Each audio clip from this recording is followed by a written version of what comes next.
வாழ்க வளமுடன். ஆத்மகுரு பாரம்பரிய சித்த மருத்துவ யூடியூப் சேனலுக்கு உங்களை வரவேற்கிறேன். நம்ம இப்போ பார்க்க இருக்கிறது யூனானி செந்தூரம், சீனக்காவி செந்தூரம் சொல்லுவாங்க. இதுக்கு தேவையான பொருள் பூங்காவி நாட்டு மருந்து கடைகளில் கிடைக்கும்.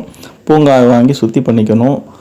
இளநீ வாங்கி அந்த இளநியில் அந்த பூங்காவியை கரைச்சி அப்படியே மேலாப்பில் வடிகட்டி வெயிலில் வச்சிடணும். இதுதான் பூங்காவியை சுற்றி.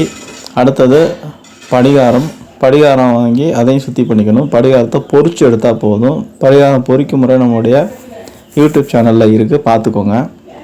படிகாரத்தை பொரிச்சு எடுத்துக்கிட்டு 50 கிராம் எடுத்துக்கணும். அதே போல் சுற்றி பண்ண பூங்காவி 50 கிராம் எடுத்துக்கணும். ரெண்டையும் வாழைப்பூ வாங்கிக்கணும்.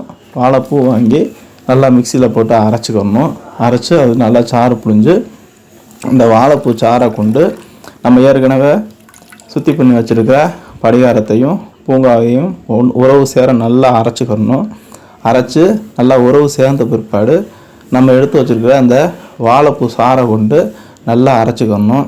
நல்லா குறைஞ்சபட்சம் ஒரு மணி நேரமாவது தொடர்ந்து அரைக்கணும். நல்லா அரைச்சி அப்படியே கல்வத்தோடு தூக்கி வெயிலில் வச்சிடணும்.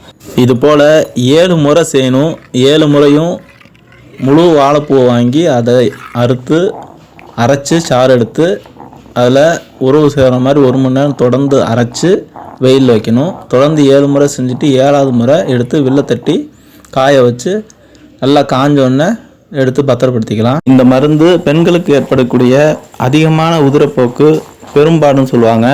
அதுக்கு வாழைப்பூ சாத்துலையோ அல்லது தேன்லையோ ஒரு சிட்டிக்கு அளவு கொடுத்தோம்னா 1 முறை 2 முறை கொடுக்கும்போதே கட்டுப்பட்டுரும். அது மட்டும் இல்லாமல் அதிகமான சீதவேதி போகிறவங்களுக்கு இந்த மருந்து 1 வாட்டி 2 வாட்டி தேன்லையோ கொடுத்தோம்னா நல்லா வேலை செய்யும் மருந்து. அல்சர் சம்மந்தமான பிரச்சனைகளுக்கும் இந்த மருந்து நல்லா வேலை செய்யும். இந்த மருந்து செய்ய முடிஞ்சவங்க செஞ்சுக்கோங்க. செய்ய முடியாதவங்க நம்மளை தொடர்பு கொள்ளுங்கள். நம்மளுடைய வீடியோவை தொடர்ந்து பாருங்கள். நம்ம சேனலை சப்ஸ்கிரைப் செய்யாதவங்க சப்ஸ்கிரைப் செய்யுங்க. நன்றி.